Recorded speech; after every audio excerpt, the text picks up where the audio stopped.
ایک عورت کسی کام سے گھر سے باہر نکلی تو گھر کے باہر 3 اجنبی بزرگوں کو بیٹھے دیکھا۔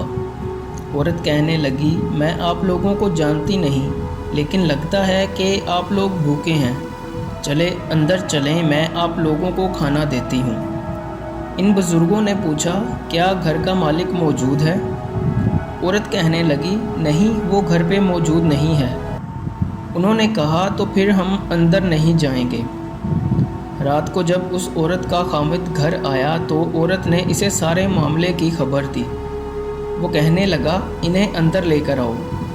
عورت ان کے پاس گئی اور اندر چلنے کو کہا۔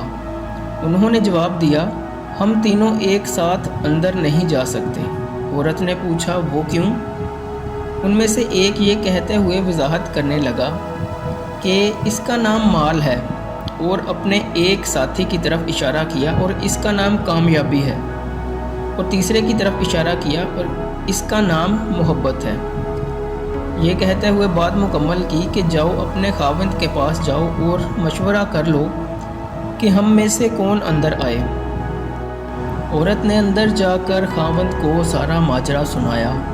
وہ خوشی سے چلا اٹھا اور کہنے لگا، اگر یہی معاملہ ہے تو مال کو اندر بلا لیتے ہیں، گھر میں مال و دولت کی ریل پیل ہو جائے گی۔ عورت نے خاوند سے اختلاف کرتے ہوئے کہا کہ کیوں نہ کامیابی کو دعوت دیں۔ میاں بیوی کی یہ باتیں ان کی بہو گھر کے ایک کونے میں بیٹھی سن رہی تھی۔ اس نے جلدی سے اپنی رائے دی، کیوں نہ ہم محبت کو بلا لیں اور ہمارا گھر پیار و محبت سے بھر جائے۔ خاوند کہنے لگا، بہو کی نصیحت مان لیتے ہیں، جاؤ اور محبت کو اندر لے آؤ۔ عورت باہر آئی اور بولی، آپ میں سے محبت کون ہے، وہ ہمیں مہمان نوازی کا شرف بخشے۔ گھر والوں کا مطلوبہ شخص اٹھا اور اندر جانے لگا تو اس کے دونوں ساتھی بھی کھڑے ہو گئے اور اس کے پیچھے پیچھے چلنے لگے۔ عورت حیران و پریشان ان کا منہ دیکھنے لگی۔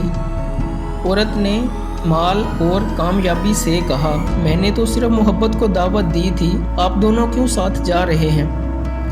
دونوں نے جواب دیا، اگر تم نے مال یا کامیابی میں سے کسی کو بلایا ہوتا تو باقی دونوں باہر رہتے، لیکن تم نے کیونکہ محبت کو بلایا ہے، یہ جہاں ہو ہم اس کے ساتھ ہوتے ہیں۔ جہاں محبت ہوگی وہاں مال اور کامیابی بھی ملیں گے۔ اپنے دل میں اور اپنے عزیزوں اور ساتھیوں کے دلوں میں محبت پیدا کیجیے، آپ ایک کامیاب شخصیت کے مالک بن جائیں گے۔